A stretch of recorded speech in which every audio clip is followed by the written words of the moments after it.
Ladies and gentlemen.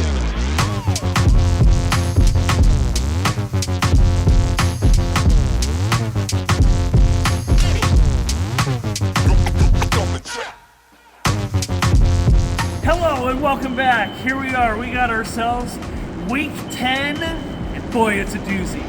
Blind spots. That's what we're doing. We're working with blind spots. And we got James over here to help us, and he is actually going to be part of the whole bigger plan. It's going to be fantastic. Climb up in the cab with me using 3 points of contact. We'll see you there. And here we are. Welcome back to the cab. And the first whole part of this is going ahead and we're playing a little game. We're going to be following along with James, and he's got a pair of socks that we're going to be dropping off in a spot. We're going to drop it off in a spot, in a blind spot, somewhere along the way, and we're going to see if we can go ahead and pay attention and see where he drops them off at. So, with this being said, we got the first blind spot coming your way. First blind spot is actually going to be beside the cab. It's right under the mirrors, right next to the door. It's tight zones directly next to the cab under the mirror housing. So, the effects here are vehicles, motorcycles, pedestrians vanish completely. That's the last thing we want, is for somebody to go ahead and vanish without you noticing. If you go ahead and pan out to James there, the high danger turns, basically as the driver cannot see anything tucked in nice and close. Now James is going to go ahead and move over to the next blind spot. Now the next blind spot is a micro blind spot. Now that's going to be behind the mirrors. So if you take a look behind the mirrors, you only see part of James. Part of James is behind the mirror. Now, what this affects is vehicles or pedestrians tucked too close to the cab can disappear because the mirror housing itself blocks the view. Now, the risk here is a car creeping up, right? Last thing we want to do is have a car creeping up in front and then getting into your blind spot to where you can't see them. So we want to make sure that we're always trying to find that car in our mirrors. Now the next one actually is going to be the same situation. It is a micro blind spot. A micro blind spot is a cab pillar zone, which is between the windshield and the door. Basically it's the area of vertical support. Now if you go ahead and you look at the vehicle support, there is absolutely no James. However, if you lean forward a little, there he is. We found him, playing a little peekaboo. So we want to make sure that we know the risks here. The effect actually creates a narrow but significant blind strip. On a semi, these pillars are thicker than a passenger vehicle, so they can hide motorcycles, cyclists, pedestrians during turns. The risk is especially dangerous in right turns. So a cyclist or a small car can vanish in those pillar gaps. It's the last thing we want, for somebody to just go ahead and vanish. All right, the next one is out in front of us. The blind spot out in front of us is about 200 feet in front of the cab.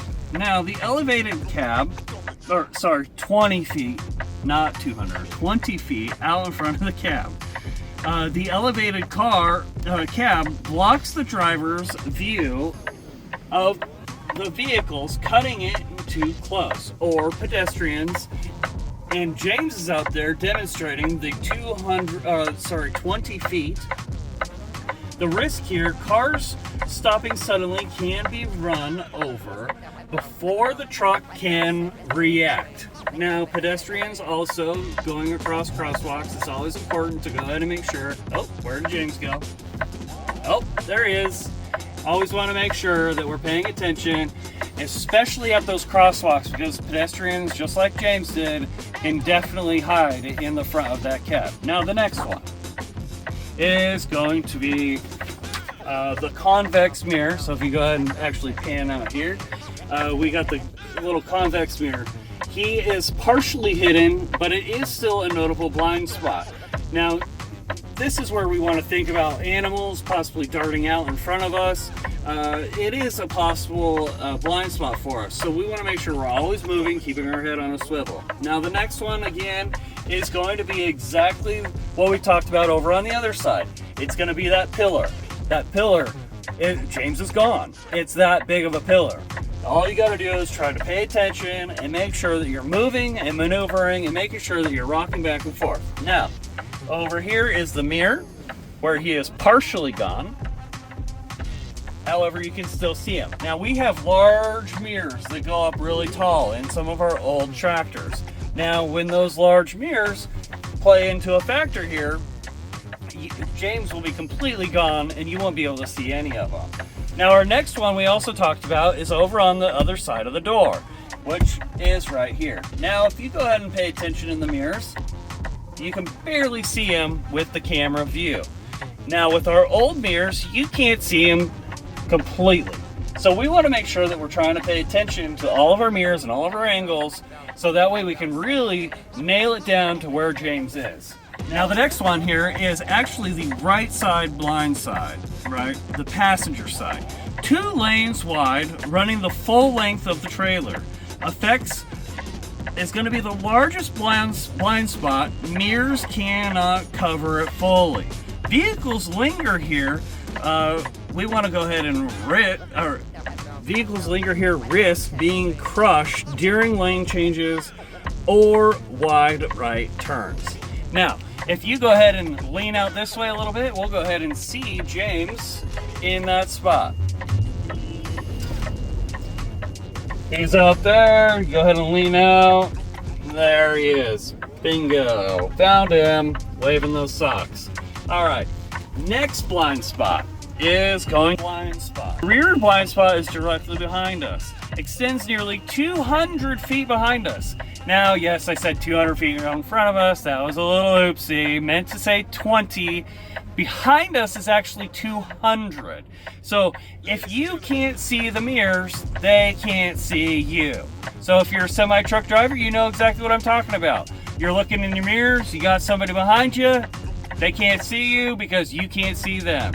Vice versa though, if you don't drive semis and you're listening and you're watching package car or a regular vehicle, a passenger car, now all of a sudden that turns into a you can't see them, that means they can't see you. So keep that in mind, right? We want to make sure that it is always something that you're paying attention to, because the sudden braking can cause rear end collisions when cars are trapped in the zone. All right. Now let's move on to the next one. The next one is actually going to be your driver's side area, 1 lane wide, stretching from cab to mid-trailer. The mirrors don't cover vehicles riding along the side. Passenger car or passing cars can be sideswiped if the truck shifts left. Now, if you think about it, we always want to make sure that we're paying attention. We're looking out the mirror, especially at like where James is at, because that ultimately is the spot where we're most susceptible here. We want to make sure that we're paying attention and we're making sure that we're checking outside the window, not just our mirrors, because that is a very valid blind spot that we need to be paying attention to. Now, with that being said, we're going to go into side swipes, because side swipes is a big part of blind spots. Last thing we want is to do is go ahead and do have you get into a side swipe. Now this also goes to the at-home portion. We want to make sure that you at home and your family are safe by knowing all of these fun tips. We as drivers are mirror masters. We want to go ahead and adjust our mirrors wide enough to overlap views. Don't just aim them at the trailer. Use the to make sure you clear pillar gaps. Double check mirrors before lane changes, and then recheck in mid-maneuver. Treat no zones areas or blind spot areas as occupied until proven clear. Now that's basically referencing to we want to make sure we're signaling ahead of time, making sure that we're the lane over to the next of us is actually clear before we make those changes. We're actively scanning. Now, the next one, technology aids. We don't want to rely on technology. Everybody's heard the audible brrrr, and it's the most annoying sound. However, we're using it as an aid and we aren't relying on it. Because that's the last thing we want to do, is rely on something that isn't always predictable. In essence, we want to make sure that you understand when you hear that, something needs to make an adjustment to be able to fix the problem. Okay, so the next one is lane discipline. We want to go ahead and use lane discipline. Signal early, hold it, give others time to react. Change lanes slowly, creating space for vehicles to clear out.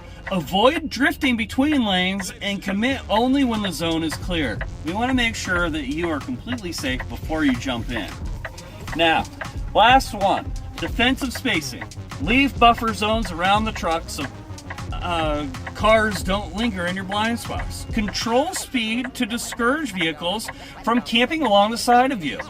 Basically, if a car hangs out in your blind spot, you want to go ahead and adjust the speed slightly to flush them either forward or backwards. Now, what this is saying is, if we got somebody in our blind spot doing 59 and we're doing 59 as well, what you should do is you should just go ahead and slow down, let them pass you, get out of your blind spot. It also creates an escape route for you. We've all heard that term. An escape route is important. We also want to make sure that you have an area to be able to escape to. That way you just let them go ahead and flush out, move forward, and then you go ahead and pick back up your speed to 59 miles an hour and you're good to go. Now, with that being said, thank you for participating, and I hope you have yourself a fantastic, safe day. Goodbye. Oh yeah, I almost forgot. One last thing.